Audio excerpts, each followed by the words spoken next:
Muy buenas, aquí estamos hoy día para poder conversar nuevamente sobre instancias que son muy interesantes, pensadas desde el bien común y cómo podemos ir cambiando el contexto social, empresarial, eh, los públicos, privados y el área social. Creo que es muy interesante que nosotros podamos ir cambiando, influyendo como vecinos, como personas que estamos interesadas en la economía del bien común. Así que tenemos tremendos invitados hoy día, los voy a nombrar primeramente, pero se van a presentar ellos mismos. Primero que todo quiero presentar a Robin Ramakers. Así que, Hola, buenas, muchas ¿cómo estás, gracias. Robin? ¿Quieres Bien, presentarte, gracias. Robin, de una vez? ¿Quieres Bueno, contar un ya, yo poquitito de ti?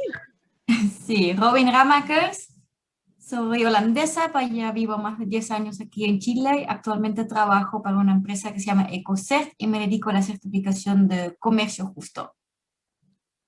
Muy bien, Robin, gracias por estar aquí. Don Luis Cárdenas. Hola, Janet. Oye, muchas gracias por la invitación. Feliz de estar esta tarde compartiendo con todos ustedes y con la comunidad de la economía del bien común. Bueno, mi nombre es Luis Cárdenas, ya lo dijiste. Yo actualmente vivo en Puerto Montt, así que participando ya desde hace un tiempo dentro de la ABCE, así que muy contento de poder estar con ustedes hoy día. Gracias, Luis, por estar aquí y darte el tiempo. Don Andrés Hernández, preséntese, por favor. Hola, muchas gracias, Janet. Un saludo para Robin, Luis, ahí mis compañeros. Yo soy Andrés, bueno, ya socio de la EBC Chile hace ya unos 4 años y descubrí la EBC cuando estaba en España estudiando un máster en Economía Social. Actualmente estoy como profesor en la Universidad Católica Silva Enríquez, vemos temas de emprendimiento social, economía social y también como consultor del CIESCOP, que es el Centro de Economía Social Cooperativa de la Universidad de Santiago. Así que encantado aquí de poder compartir con ustedes. Muchas gracias, chicos. Bueno, yo me siento muy emocionada, porque me invitaron aquí a mediar entre personas tan importantes como ustedes, tan interesantes, creo yo, y para conversar algo que a mí me inspira demasiado, que es la matriz de balance del bien común. Mira, les voy a compartir aquí la imagen de esto.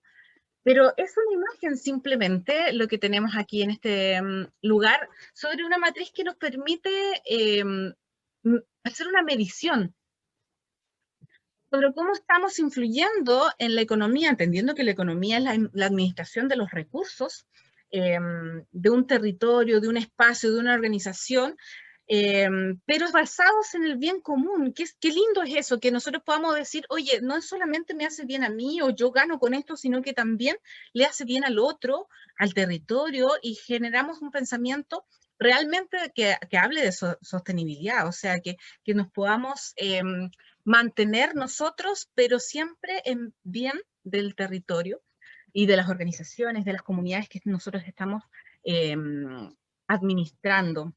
Entonces, desde este ámbito, igual explicar así básicamente de qué se trata esta matriz. Si tú no la conoces y estás escuchando esto, creo que te va a hacer muy bien saber que la matriz consta de 4 o 5 pilares, que podemos decir. Ya aquí tenemos la matriz del bien común con la que se miden las empresas, pero también existe otra matriz del bien común con la que se miden los municipios, ya que es una comunidad mucho más grande, mucho más difícil de medir. Sin embargo, se puede medir a través de esta matriz porque genera indicadores que provocan índices comparables de un periodo a otro, y eso es lo más interesante. ¿Cuáles son los valores más importantes para nosotros pensando en el bien común? Primeramente, la dignidad humana. En segunda instancia, la solidaridad y justicia. La justicia social, estamos hablando. También estamos hablando de sostenibilidad medioambiental. No podemos hablar, ¿cierto? Ni pensar nada si no estamos pensando en el territorio que nos sostiene. Y por último, transparencia y participación democrática. Qué hermoso eso, cuando todos estamos involucrados, ¿cierto? Y eso comienza a contagiarse también para que podamos saber qué está sucediendo y cómo podemos ir mejorando entre todos. Pero a la vez, en este lado oye, soy mala para esto, pero en el lado izquierdo, de manera vertical, en color azul, tenemos los grupos de interés, ¿ya? Que son los que se cruzan con los valores y podemos estipular y medir cómo está funcionando el área de proveedores en primera instancia, ¿cierto? Quienes proveen a las empresas, las organizaciones o al municipio. También en el otro rango tenemos a los propietarios y proveedores financieros, ¿ya? ¿De qué manera nosotros podemos medir todos estos pilares en los proveedores financieros? En otra instancia tenemos los trabajadores, ¿ya? Los trabajadores de municipio, los trabajadores de empresas, las personas que colaboran en una organización, ¿de qué manera está funcionando en estos pilares? Luego tenemos los clientes y otras empresas, cuando estamos hablando de empresas, justamente, y cuando estamos hablando de municipios, esta área sería en cuanto a los ciudadanos. Cómo perciben y cómo se está trabajando en estos valores con respecto a los ciudadanos. Y finalmente, tenemos entorno social, cuando estamos hablando de una empresa, cómo se vincula con el entorno social, y cuando estamos hablando de un municipio, es cómo se vincula con otros municipios, ¿cierto? O con otras áreas aledañas para poder generar alianzas interesantes para potenciar estos pilares que son tan importantes para nosotros, ¿ya? Haciendo ese barrido, para poder explicar así a muy grandes rasgos, porque cada una de estas es totalmente extenso y se puede conversar así mucho rato. Tenemos el área que hoy día vamos a conversar, que es el área C. Esta fila, la tercera fila, que se habla de trabajadores, de empresas o de municipios. ¿Cómo pasa por dignidad humana, solidaridad y justicia, sostenibilidad ambiental y transparencia y participación? Así que para eso tenemos a nuestros participantes hoy para poder compartir y conversar sobre esta. Así que bueno, cada uno de ellos, para contarles, tenemos nuestra página del bien común, que se llama economiadelbiencomún.cl. Ya ustedes pueden ir a visitar, se van a encontrar con muchas cosas interesantes en nuestra página web. Y en esta página también van a encontrar artículos escritos por personas que pertenecen a esta comunidad y desean trabajar por el bien común. Y entre ellos están nuestros participantes de hoy, que cada uno escribió una columna yo ya las leí todas, así que hice la tarea, obviamente.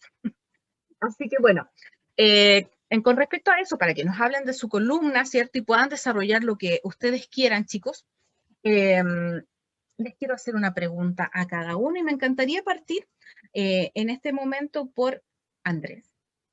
¿Ya? Andrés escribió una columna que se llama Propiedad y Participación Democrática, ¿ya? Estamos hablando de los trabajadores, ya sea de municipio o de empresas. Mi pregunta para ti, Andrés, hoy es, para que tú te puedas explayar, ya es bastante amplio. ¿Por qué la transparencia y participación en una empresa o municipio genera grados de compromisos en el trabajador? Porque tú hablaste de esa instancia y me parece súper interesante cómo el trabajador se compromete. O sea, finalmente abriéndose a la transparencia, podemos generar un beneficio mutuo. Finalmente, cuéntanos sobre eso, Andrés, por favor. Ya, gracias, Janet. Sí, bueno, mi artículo tenía que ver con cómo vincular más a los trabajadores en la toma de decisiones de las organizaciones, también eventualmente participación en la propiedad y sobre todo ver el tema de cómo la transparencia es muy relevante a la hora de esta comunicación entre la empresa, los trabajadores y sentirse también involucrados. En el fondo, tu pregunta, quiero indicar que las estructuras organizacionales que son más participativas, más de grado horizontal, ¿cierto? Entre las personas, más participativas, con mayor grado de autonomía de los trabajadores y también de coordinación y de empoderamiento, genera un compromiso mayor. Y eso también está vinculado directamente a cómo la empresa entrega la confianza a las personas, a los trabajadores, ya sea directivos, gerentes, jefes, personas trabajadoras de diferentes áreas. En el fondo, cómo fomentar esta participación, este empoderamiento y que no todo sea con un grado tan jerárquico, ¿cierto? Con un grado tan vertical de toma de decisiones. En el fondo, si se genera mayor participación, mayor instancia, mayor confianza, eso también va vinculado directamente con la transparencia, o sea, de cómo la empresa entrega información a sus trabajadores y no, digamos, como que se reserva toda la información solamente como para la toma de decisiones de unos pocos. Entonces, hay un vínculo directo entre lo que es participación, transparencia y democracia interna en las organizaciones. Entonces, eso es lo que quería expresar de alguna forma en este artículo. Te quería hacer otra pregunta con respecto a eso. ¿Tú crees que se siente un poco de miedo al transparentar información? ¿Qué pasa ahí? ¿Por qué no se vive esto como algo común y corriente? Bueno, eso es algo histórico, en el fondo, que está cambiando el último tiempo. Cada vez se sabe más, hay mayor acceso a la información, a las tecnologías de información, a las comunicaciones. Entonces, en el fondo, las empresas también se están dando cuenta de que el camino hacia la transparencia es prácticamente inevitable. O sea, todo lo que muchas veces, no sé, pues se dice, oye, ahora tenemos mucho más casos de corrupción en las empresas que antes. No necesariamente. Eso es básicamente porque antes no se sabían las cosas que hoy se pueden saber con la transparencia, con la comunicación, con la forma de poder enterarse. Entonces, también las empresas, de alguna forma, se están dando cuenta de que una mayor transparencia, mayor entrega de información disponible para sus grupos de interés, no solamente para los trabajadores, sino también para los clientes, proveedores, digamos, todas las personas que están involucradas, la comunidad, el entorno social, ¿cierto? Las organizaciones que están vinculadas, una mayor transparencia es algo prácticamente obligatorio y que cada vez va increciendo. Y eso yo creo que es una buena noticia que nos da el tema de que todo se sabe ahora y que ya no se puede, digamos, ocultar información. Por eso yo creo que vamos hacia un buen camino donde va a haber cada vez un menor margen a la corrupción interna y digamos, a prácticas ilícitas o poco éticas. Genial. O sea, ojalá que eso siga avanzando y que lo sigamos entendiendo como un bien y no como algo que tenemos que temer. Muchas gracias, Andrés. Mi querido Luis, quiero preguntarte algo que vi tu publicación, me pareció súper interesante, ojalá que la puedan leer todos, completa, analizar y quizás comentar también ahí para que se pueda generar un diálogo en nuestra página web. Pero quería consultarte, tu publicación se trata de formalidad en los contratos de trabajo, ¿ya? Hay una pregunta súper importante ahí, se está generando la formalidad, completitud, ¿cierto? Pero mi pregunta es, ¿por qué es bueno generar contratos basados en el bien común? ¿Por qué es bueno? Y luego mi pregunta es, ¿cómo deberían ser estos contratos a diferencia de los que estamos llevando? ¿Existen algunas diferencias puntuales? Por favor. Mira, básicamente, digamos, la definición o que traté de explicar en esta columna tenía que ver con algunas concepciones que son re importantes, porque no olvidemos qué es lo que busca la economía del bien común. Eso, que es un modelo alternativo, ¿verdad? Un modelo holístico que se basa en principios axiológicos que tienen que ver con básicamente con los valores del ser humano, cómo nos movemos los individuos, cómo hemos construido el desarrollo de la sociedad. Y eso tiene que ver con algunos principios que son muy interesantes, digamos, y que son parte de la esencia misma del individuo, ¿ya? O sea, hablamos de dignidad, ¿verdad? Hablamos de colaboración, hablamos de solidaridad, de justicia social.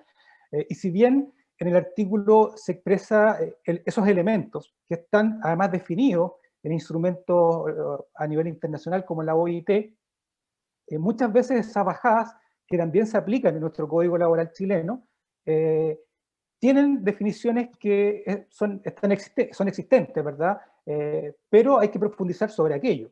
Entonces, no solamente basta las formalidades del contrato de trabajo, o sea, la igualdad de remuneraciones, por ejemplo, forma parte de un trato igual en términos de valor que podría estar definido, ¿verdad? Por ley y por los organismos internacionales, los derechos de seguridad social, la protección especial de los menores, el derecho de las mujeres trabajadoras o los migrantes y los minusválidos, son elementos desde el punto de vista del derecho internacional que están reflejados en nuestros contratos.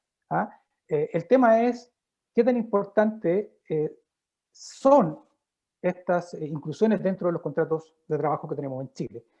Y en ese sentido, me parece que la mirada desde una perspectiva filosófica, como lo planteaba incluso Aristóteles respecto de lo que es el bien común, que nosotros debemos vivir, digamos, buscar el buen vivir o el bien supremo debiera ser la felicidad, por lo tanto, la vida en comunidad lo que busca es eso, y la empresa no está lejana a aquella. La empresa es tan importante para el desarrollo y lograr estos valores humanos que dentro de los contratos de trabajo tiene que tener esa mirada, ¿ya?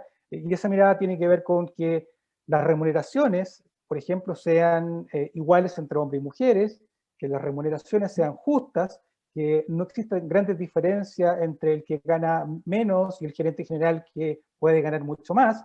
Nosotros en el bien común tenemos un coeficiente que hablamos de no más de 10 veces el valor entre una diferencia de remuneración entre el que gana menos y el que gana más. Una serie de otros valores que están definidos dentro de las prácticas laborales y que son parte de las buenas prácticas que debe tener toda organización. El tema de los horarios, el tema de los descansos, que si bien están definidos contractualmente, hay que buscar cuáles son los descansos idóneos para la buena recuperación, la certeza que tiene que entregar el empleador para el desarrollo individual, ¿verdad? Y de la buena vida del trabajador, para una vida digna, y eso me parece que hay que profundizar sobre aquello. No basta el marco legal, sino que lo que busca la economía del bien común es repensar esto e ir un poco más allá, ¿ya? Para estar en sintonía con lo que de alguna manera nosotros buscamos, que son los valores del ser humano. Así que eso es un poco de cómo yo he establecido dentro de esta columna estos principios que son bastante generales, pero que la verdad escasean a veces en muchas organizaciones. Luis, sí, mira, te quería preguntar sobre lo mismo. Yo soy muy preguntona, lo siento. Te quería preguntar sobre lo mismo. ¿Qué nos pasa? ¿Por qué se estipula así un contrato? Normalmente siempre dice todas las responsabilidades del trabajador sin nombrar sus beneficios, sus derechos, ¿cierto? O sea, esa parte es como muy disminuida con respecto a las obligaciones y se deja muy de lado el bienestar como un contrato. O sea, si estamos pensando en un contrato, estamos pensando en el bien común. O sea, las dos personas tienen que ganar y la ganancia no siempre es monetaria. Así que, ¿qué piensas tú? Bueno, yo creo que hay mucha más conciencia respecto de las organizaciones actuales, digamos. Hay un proceso que está evolucionando, las organizaciones modernas, hay un proceso de transición que es inevitable. Nosotros vamos a las empresas que no cambian su mirada o no dejan atrás el viejo paradigma de cómo funcionaban. Hoy día las empresas transitan a una empresa social, a una empresa ecológica, a una empresa en igualdad, a una empresa que son más horizontales. Eso me parece que es un buen camino, es parte de lo que se va a construir. Incluso estamos discutiendo hoy día a nivel de una nueva constitución, y me parece que estos elementos son muy importantes, que estén dentro como esos valores fundamentales de derechos de protecciones laborales, pero que no sea necesario solamente que estén explícitamente definidos en los contratos de trabajo, sino que tengan la voluntad las empresas, porque ese es el objetivo de las organizaciones, el objetivo de las empresas es entregar, ¿verdad?, en esta coexistencia, no solamente con el ser humano, sino con el medio ambiente, esta coexistencia en armonía, para lograr un buen desarrollo, un buen vivir, como lo planteaba Aristóteles, ¿verdad?, en busca de esta felicidad. Entonces, ese es el tránsito inevitable, para allá vamos, y me gustaría, y tengo esperanzas vivas y crecientes en que las organizaciones, pequeñas o grandes, y particularmente incluso hablando de las empresas del Estado, del propio Estado, que donde también se generan muchas desigualdades y son algunos de los principales promotores, digamos, de donde se generan estas inconsistencias desde el punto de vista de la vinculación con los contratos, comienza a cambiarse. Y yo tengo certeza de eso. Me parece que estamos en un momento histórico, me parece que también hay un cambio de conciencia en los seres humanos que debemos transitar hacia esa búsqueda de la felicidad. Muy bien. Hay mucho que aprender. En este Mucho que Aprender me gusta que hables sobre el ámbito internacional y cómo Chile sí está legalmente muy orientado a respetar estas leyes internacionales también. Y en cuanto a eso, bueno, me pasó una cosa cuando leí el artículo de Robin. Me recordé de unos amigos húngaros que una vez me preguntaron que por qué nosotros los chilenos confirmábamos antes de una cita. Y decíamos, va lo de hoy, ¿cierto? Y es como, me dijo eso, porque claro, nosotros nos juntábamos por los niños, vamos a la placita, nos juntamos los niños para que lo pasen bien un ratito, y yo cada tarde, como media hora antes, le preguntaba, vamos, ¿cierto? ¿Todo bien para hoy? Y me dice, sí, todo bien para hoy. ¿Por qué no? Entonces, y eso me pasaba. Y un día le pregunté que por qué le parecía tan raro y me dijo, es que no entiendo, ¿por qué el chileno corrobora algo que ya dijo? ¿Por qué? Si ya lo dijo que nos juntábamos a las 5 nos juntamos, eso es una ley. Entonces, eso me hizo pensar mucho. Ahora cuando leía la publicación de Robin, y igual junto con la de Luis y Andrés, me pasó algo muy importante y dije yo, mira, nuevamente llegamos a nuestros pilares valóricos que tienen que ver con cosas intangibles, que valen mucho. Entonces, Robin presenta el área de dignidad humana en el puesto de trabajo, sin embargo, la presenta también desde el lado de la confianza. Y nos da varios coscachos. Se los voy a leer así, pero puntualmente. Dice, cuestiona, dice, ¿por qué en varias empresas aún existe una cultura de horas extras?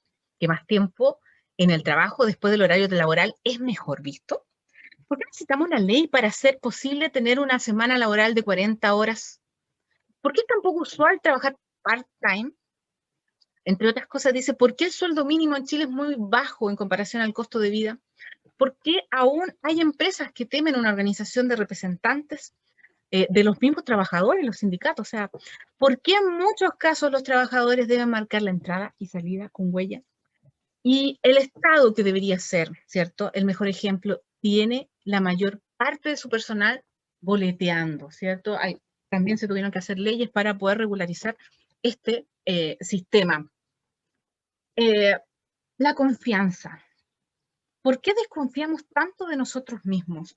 Mi pregunta es para ti, Robin, y agradezco a todos ustedes lo que nos van haciendo reflexionar. ¿Cómo debería ser una relación entre empleado y trabajador o empleado y empleado y empleador, ¿ya? Una relación laboral, ¿cómo debería ser basada en la confianza? ¿Qué debería suceder y qué no debería suceder? Robin, por favor. Gracias, Janet. Bueno, como soy extranjera y ahora vivo aquí en Chile, creo que ese era el principio, como tengo la comparación, ¿no? En el ámbito laboral y cómo funcionan las cosas aquí. Entonces quizás se permite de repente verlo como una mirada externa y hay cosas que para muchos chilenos son como normal o no se cuestionan porque siempre han sido así, que a mí como me llaman hasta la atención. Y exactamente ahí me llamó la atención que muchas cosas aquí están basadas en el control y justo la desconfianza. Es como quiero que todos mis colaboradores marcan cuando entran a la empresa y cuando salen, porque, no sé, necesitan hasta por ley, parece que es obligación tener ese registro, porque no hay confianza que las personas cumplen su horario, sino lo registran de una u otra manera. O quizás por el tema del pago también, como dije, las horas extras, muchas veces es bien visto quedar mucho tiempo en el trabajo porque asuman que son más productivos o son más leales a la empresa, pero bueno, también podría significar que la persona es muy improductiva porque necesita muchas horas más aparte del horario laboral para cumplir con sus tareas, ¿no? Pero es mucho del control. El otro ejemplo que di en mi artículo es en las licencias médicas. O sea, yo estaba muy acostumbrada cuando yo me sentía mal de llamar, disculpe, me siento pésimo hoy día, no soy capaz de trabajar, me quedo un día en cama, 2, y está bien, pero en Chile no, tengo que ir al médico que me confirme que realmente estoy mal ¿Sí? y tener como porque si no, no me creen, ¿no? Podría estar mintiendo y hacer otra cosa diciendo que estoy enferma. Entonces ahí me llamó la atención, al final es eso, es como la desconfianza de no... Yo creo que la lógica o la relación entre dos personas en el trabajo, un jefe y sus empleados debe ser de tener el mismo objetivo en común, o esa debe ser la base. Estamos todos en la misma empresa, sabemos cuáles son nuestros objetivos por este año o a corto o mediano plazo, y estamos todos juntos en lo mismo, ¿no? En el mismo equipo, trabajando hacia eso y esperando que logran. Y creo que es muy importante para el bien común de todos de volver a este base, de no vernos como en grupos o como el jefe y nosotros. No, estamos todos en lo mismo y tenemos el mismo objetivo. Y quizás ahí también es muy importante volver a ese sentimiento de unidad y tener el mismo objetivo, que tampoco...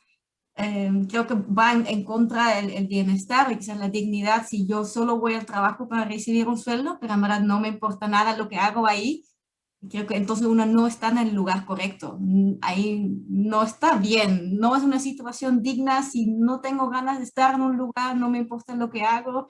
Creo que son señales o la empresa tiene que, lo que dijo Andrés, como ser más transparente en cuál es el objetivo, el sentido de la empresa, ser más partícipe a todas las personas para que se siente parte de ese objetivo. O quizás es algo de la persona misma que tiene que buscar cuál es su vocación y si quiere cambiar. Y también el mismo lo que dijo Luis, en los contratos, ¿no? Si están basados en la confianza, debe ser parte...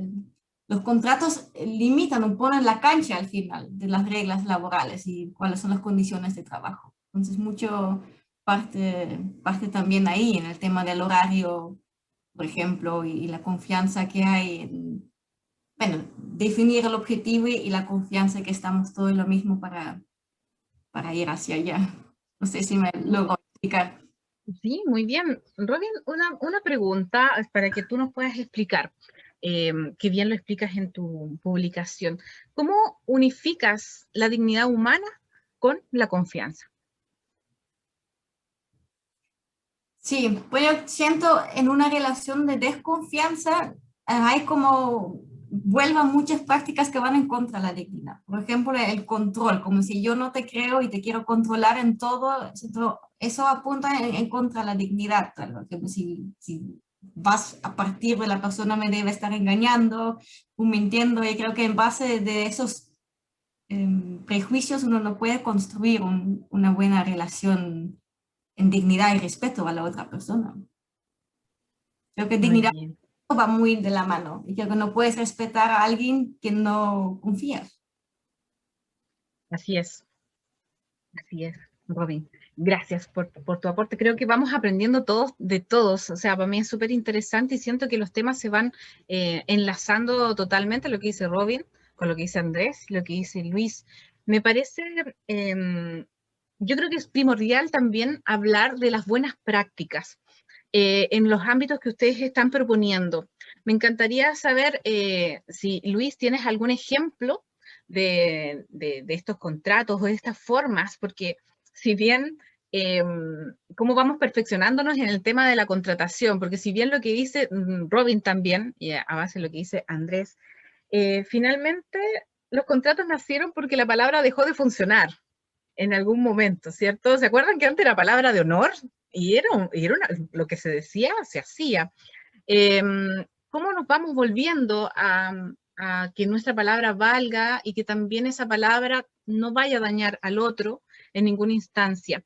¿Existen ejemplos, Luis, de contratos o formalidades entre empleador y empleado que puedan ser beneficiosas y que estén pensadas desde el bien común? Mira, antes de responderte eso, Janet, me gustaría reafirmar una cosa que plantea Robin, que tiene que ver con la dignidad humana, ¿no? Y Kant planteaba a propósito de dignidad humana, para resolver esto que muy bien plantea Robin, que la dignidad solo puede preservarse, ¿verdad?, en el roce diario de las personas, siempre y cuando nos consideremos y nos tratemos como equivalentes. O sea, mientras, independiente de la posición social, económica o el estatus dentro de una organización, en la medida que todos nos respetemos y que seamos iguales, que nos veamos como unos iguales, vamos a lograr contribuir con un granito de arena a la dignidad humana. Eso me parece que es fundamental para establecer prácticas dentro de las organizaciones que se entiendan, digamos, que son la base del desarrollo y la colaboración dentro de cualquier institución.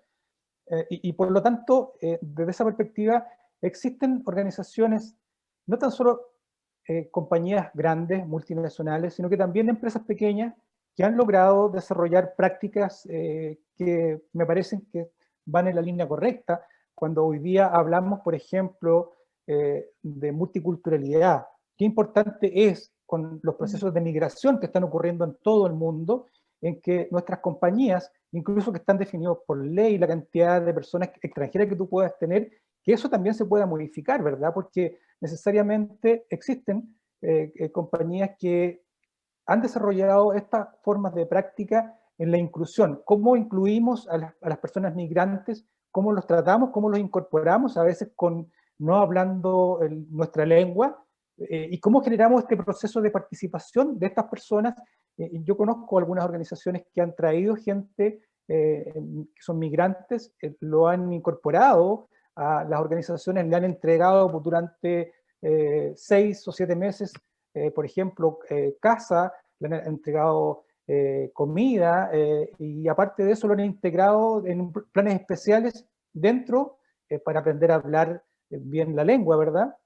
Claro. Eso me parece que es un buen ejemplo, y con remuneraciones, por supuesto, que están por sobre el mínimo, ¿no? Entonces, son cosas que son muy importantes, que creo que el camino del multiculturalismo, ¿verdad?, de la inclusión, incluso dentro de los minusválidos en nuestro país, es absolutamente necesario. Nosotros debemos transitar hacia esa inclusión.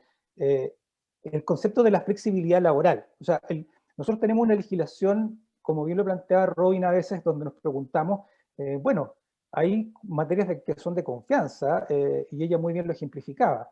Entonces, ¿por qué no hoy día, en un contexto incluso donde ya se va a cambiar la forma en cómo nosotros desarrollamos desarrollo de alguna manera de relaciones laborales en una pandemia, donde la flexibilidad laboral es importante? O sea, el quedarse en la casa, el trabajar desde la casa, tiene que también tener algunos elementos, o sea, que se respeten los horarios que se definen, ¿verdad? No que a veces trabajamos en la casa y trabajamos más que trabajando dentro de un espacio físico en una empresa. El tema del control que existen también dentro de las redes sociales, o si tengo un WhatsApp de empresa, a veces nos faltan los jefes que usan mal las prácticas y te escriben a las 12 de la noche, ¿verdad? Para pedirte una cosa. ¿Ya? Esas son cuestiones que eventualmente hay que ir erradicando como malas prácticas, pero también cómo la tecnología es importante en eso, y cómo empresas han logrado, a propósito del teletrabajo, mejorar estas condiciones. Y creo que ese es el camino, cómo vamos nos quedando con esas buenas prácticas, cómo vamos mejorando, que de alguna manera una realidad laboral nueva, donde debemos resguardar adecuadamente y que no se generen distorsiones desde el punto de vista del desarrollo humano, y que tampoco se generen abusos para los trabajadores, que eso creo que es fundamental. Por lo tanto, me parece que son 2 elementos o 3 elementos que debemos tener en cuenta. Flexibilidad laboral, que además podamos trabajar no solamente en un proceso donde ha aumentado la informalidad en Chile. El problema de post-pandemia que vamos a tener es que el aumento del desempleo, pero también el aumento de la informalidad. Por lo tanto, tenemos que tener seguramente una estructura laboral más flexible, que nos permita incluso trabajar con más de un empleador, pero adecuado a ciertos tiempos y con remuneraciones que sean dignas, evidentemente. Allí la pregunta es, que subyace a eso, ¿por qué una persona que trabaja vendiendo en la calle no se emplea? ¿Ah? ¿Y cuáles son los beneficios de estar o no estar empleado? Porque Claro. pagan el sueldo mínimo, y tal vez yo vendiendo en la calle tengo independencia y gano a lo mejor el doble que estando trabajando de empleado. Entonces, el tema es que las empresas en Chile deben subir los ingresos mínimos. O sea, el ingreso mínimo al menos debe estar por sobre la línea, ¿verdad?, que nos permita sobrevivir adecuadamente o dignamente. Y eso es un desafío que tienen las empresas, todas las empresas en Chile, Hay algunas empresas, por supuesto, que están por sobre ese promedio, pero la gran mayoría de las empresas no lo están. Entonces, son parte de los desafíos del Chile de hoy y del futuro. Muy bien, Luis, muchas gracias. Doña Robin. Estoy tratando de interactuar con todos en disparidad. Robin, ¿qué ejemplo podrías tú darnos de un tema de confianza puntual? ¿Tú has encontrado alguna buena práctica para hablar lo positivo también, de que se pueda reiterar, que nosotros podamos ver y repetir, que nos quieras ejemplificar? Sí, yo creo que tal como mencionó Luis también, los últimos, bueno, año y medio ya que hemos vivido en la pandemia, creo que nos ha obligado a toda organización a avanzar mucho más en la confianza, justo por el trabajo remoto, el trabajo en casa.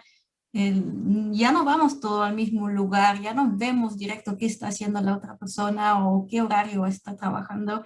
Entonces creo que a muchas empresas les fue como una obligación de confiar en todos sus colaboradores que están en su casa y que están avanzando y que va bien. Entonces creo que la pandemia en ese aspecto tuvo un efecto positivo en un salto en eso, la flexibilidad, a toda la autonomía también, lo que mencionó Andrés, a todos los colaboradores y esa casi confianza por obligación. Y eso, bueno, quizás para cada organización diferente, pero en muchas empresas creo que ha tenido un muy buen resultado. Hasta en la empresa donde yo trabajo, y creo que todos, o sea, habían dudas en el principio, aunque existía cierta flexibilidad, habían dudas si funcionaba el trabajo remoto. Bueno, estábamos justo en una discusión que si iba a ser posible o no antes de que empezó la pandemia. Bueno, empezó la ya no hubo discusión, ya era la forma de trabajo para todos y creo que se ha demostrado que puede funcionar bien. O sea, no es un limitante de que uno tiene que estar en un lugar específico, una oficina o cumpliendo un cierto horario para poder ser exitoso en el trabajo. Yo creo que para muchas organizaciones ya se ha aprendido en la práctica esto y que funciona y es en base de la confianza, creo, también. Maravilloso. Maravilloso, muchas gracias, Robin. Don Andrés, cuéntenos, ¿tiene alguna buena práctica que quiera destacar? Y principalmente acoger buenas prácticas, por ejemplo, de otras formas de empresa, no solo de las empresas tradicionales que estamos acostumbrados y que de alguna forma dominan. Por ejemplo, quiero destacar el caso de las cooperativas, que tienen un sistema claramente más democrático, más de estructura participativa, horizontal, más que vertical, en el fondo donde la toma de decisiones es partícipe, o sea, participan directamente los trabajadores, las personas que están involucradas, los socios de las cooperativas, y eso es algo que está de alguna forma permeando en algunas empresas tradicionales, por ejemplo, con buenas prácticas. Ya nosotros estamos fomentando la economía del bien común, donde también de alguna forma se premia, se entrega mayor puntaje a una mayor participación por parte de los trabajadores, ¿cierto? Por parte de la, digamos, el fomento de la democracia interna, y también hay otras muy buenas prácticas, por ejemplo, las empresas B, ya el sistema B, que también está haciendo un aporte interesante en transformar esta lógica de las empresas tradicionales de no solo la búsqueda del rendimiento y de, digamos, de la utilidad, ¿cierto? Y del rendimiento económico para sus propietarios, sino que una lógica de sostenibilidad más amplia, que eso es lo que tratamos también nosotros de fomentar en la EBC. Y ahí también una de las buenas prácticas tiene que ver con mayor transparencia, mayor grado de participación democrática. Los mismos estándares del comercio justo también apuntan a eso, ¿cierto? Así que también interesante el ejemplo del comercio justo. Y también quiero destacar que las mismas empresas tradicionales, que están, incluso empresas medianas y grandes, están tomando buenas prácticas súper interesantes, por ejemplo, con los estándares GRI, que son los estándares de sostenibilidad, que cada vez se están haciendo más extendidos, y hay varios estándares que apuntan a los temas que nos convocan, que hemos conversado hoy día. Por ejemplo, hay estándares sociales, que aquí voy a nombrar algunos de ellos, que tienen que ver con la relación entre el trabajador y la empresa, salud y seguridad en el trabajo, diversidad e igualdad de oportunidades, no discriminación, libertad de asociación, negociación colectiva, o sea, ir en contra de las prácticas antisindicales, por ejemplo, obviamente de estar en contra del trabajo infantil o el trabajo forzoso, entre otros temas varios, los derechos humanos, por supuesto, como una de las líneas principales que se están enfocando y que nos convocan, los derechos de los pueblos indígenas, digamos, del entorno social, de las organizaciones alrededor. Entonces, los estándares GRI también quiero destacar como una buena práctica que apunta a, digamos, entregar buenos estándares de sostenibilidad y que también van en la línea de lo que estamos hablando ahora, ¿cierto? De una mayor participación de los trabajadores y también de una mayor dignidad en el puesto de trabajo, ¿cierto? Al interior de las organizaciones. Qué lindo aprender y aprender de ustedes y enterarnos también de que están pasando cosas buenas. Normalmente los noticieros están llenos de cosas malas, que no te cuentan lo esforzado que está haciendo cada uno de los que sí quieren que las cosas funcionen bien. Robin, por favor. Sí, gracias. Se me ocurrió quizás una buena práctica, una nueva iniciativa en Chile, que creo que es bueno, como estamos en Chile, de nombrar, que es un movimiento 10 por, y eso tiene que ver exactamente con el sueldo mínimo vital en Chile, que el sueldo mínimo legal es muy bajo. El movimiento 10 por ataca por dos lados. Uno dice que el sueldo más bajo dentro de la empresa no debería ser menor a 22 UF mensual, más que es harto más que el mínimo legal, y además lo que mencionó Luis también es un poco como un parámetro de la economía bien común, pide que la diferencia entre el sueldo más bajo pagado y el sueldo más alto es no menor a 10 veces. Y ya hay muchas empresas en Chile que se adhieron a ese movimiento, que son parte, entonces que cumplen. Parece que pueden elegir uno de los dos matrices o ambos. Entonces ahí puedes ver en su sitio web las empresas que cumplen con ambos y que ya están haciendo un gran avance al final en tema de sueldos y igualdad en Chile. Lo quería mencionar Maravilloso. para motivar a otros de también juntarse.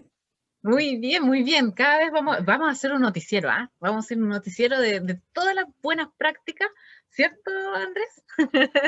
Para poder irnos contagiando y sentirnos mucho más seguros y y continuar confiando, porque tenemos que volver a confiar en el ser humano, tenemos que volver a ese bienestar y esa búsqueda del bienestar entre todos que nos hace tan bien.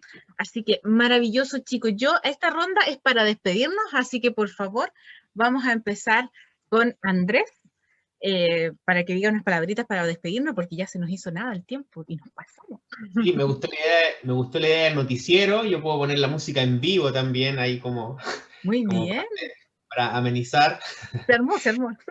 Y no, muchas gracias, Janet, ahí, Robin, Luis. Ha sido muy entretenido esta conversa, muy contingente, ¿cierto? Muy interesante para lo que está pasando también, que tiene que ver con lo que estamos viviendo en este proceso constitucional, ¿cierto? Que no solamente aborda lo de las políticas públicas, sino que también de alguna forma incide en cómo nosotros como sociedad civil, como personas y como organizaciones, de alguna forma nos vamos evolucionando hacia una mayor sostenibilidad y responsabilidad social. Entonces, eso es lo que quería destacar por último, y muchas gracias por la invitación y ya seguiremos conversando de estos temas.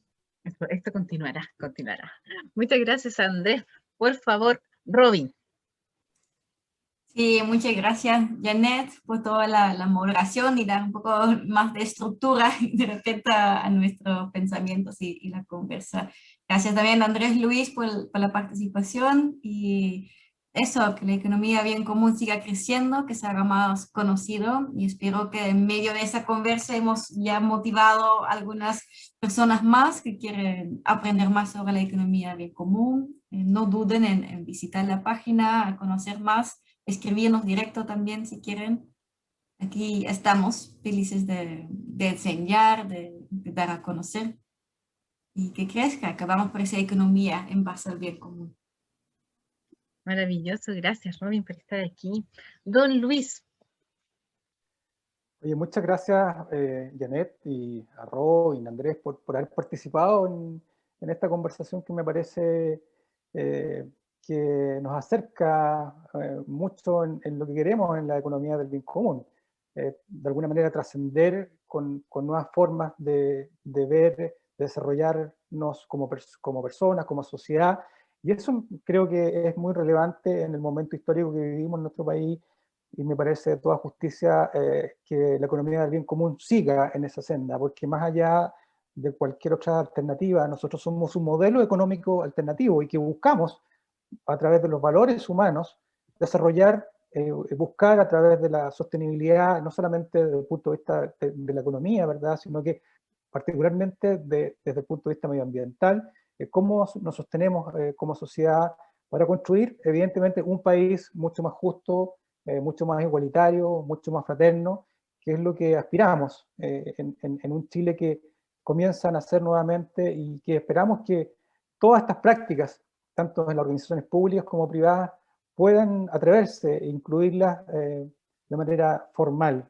¿ya? Eso, yo creo que son parte de los sueños, y la economía del bien común eso es lo que busca, de alguna manera, llevar a la reflexión primero desde el punto de vista individual, pero después desde lo colectivo, entendiendo, digamos, que cada uno de nosotros es un aporte, o puede ser un aporte, primero en el entorno inmediato y posteriormente a transformar en nuestro país. Así que agradezco la invitación y encantado de poder haber participado con ustedes hoy día. Maravilloso, muchas gracias chicos. A mí solamente me queda, bueno, yo he agradecido todo el rato porque he aprendido, porque los he conocido un poco más, porque me hacen conocer también buenas prácticas que se están realizando en este momento. Me eleva el positivismo totalmente. Y también quiero hacer la invitación a todos los que estén escuchando a que puedan involucrarse mucho más, tener mucho más conocimiento de la economía del bien común a través de nuestra página que está dispuesta, economiadelbiencomun.cl. Si quieres ser balanceado para poder generar indicadores y poder comparar un periodo con otro, nada, comunícate con nosotros para que nosotros podamos ver cómo te podemos ayudar. Una empresa balanceada puede generar un plan de mejora mucho más específico para poder ir incrementando este punto del bien común que tanto lo necesitamos. Así que vamos cerrando. Muchas gracias, chicos. Un honor para mí estar con ustedes, así que un besote. Nos vemos pronto. Chao, chao.